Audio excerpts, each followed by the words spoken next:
Voici les 10 changements majeurs à venir au 1er janvier 2026 qui pourraient impacter votre quotidien. Légère bonne nouvelle pour les Français qui sont rémunérés au SMIC. À partir du 1er janvier, il sera revalorisé de 1,18%, ce qui représente environ 17 € net supplémentaires par mois. Cette revalorisation s'appuie sur 2 indicateurs, l'inflation et l'évolution des salaires. Comme chaque début d'année, les retraites de base vont être aussi revalorisées pour suivre l'inflation. Cette année, elles augmenteront de 0,9% contre 2,2% en 2025 à cause du ralentissement de la hausse des prix.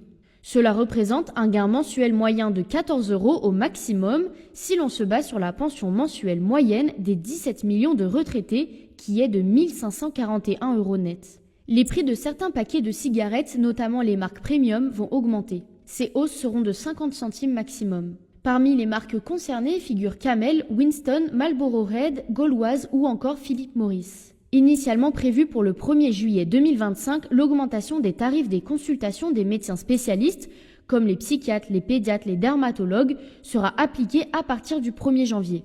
Par exemple, chez le psychiatre, la consultation de référence sera de 57 € contre 55 € auparavant.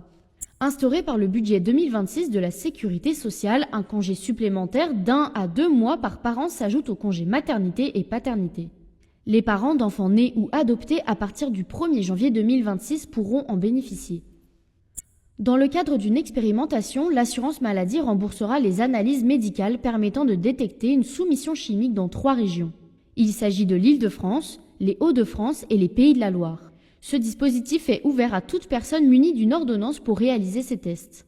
Faute d'adoption d'un budget pour 2026, le gouvernement a annoncé la suspension du dispositif d'aide à la rénovation énergétique des logements, MaPrimeRénov'. Les salariés souhaitant se reconvertir pourront disposer d'un contrat à durée déterminée spécifique pour mener à bien leur projet durant la période de reconversion. Ce nouveau CDD de reconversion est ouvert à tous les salariés sans condition d'âge ni de qualification. Il permet aux salariés d'acquérir de nouvelles compétences sans perdre sa place dans son entreprise initiale si le projet n'aboutit pas. La baisse du nombre de courriers va à nouveau pousser La Poste à augmenter ses tarifs en 2026. Le timbre vert va ainsi passer de 1,39 € à 1,52 €, soit une hausse de presque 10%. Les étrangers souhaitant obtenir une carte de séjour pluriannuelle, une carte de résident ou la naturalisation française devront réussir un examen civique à compter du 1er janvier 2026. L'attestation de réussite est ensuite valable tout au long de sa vie.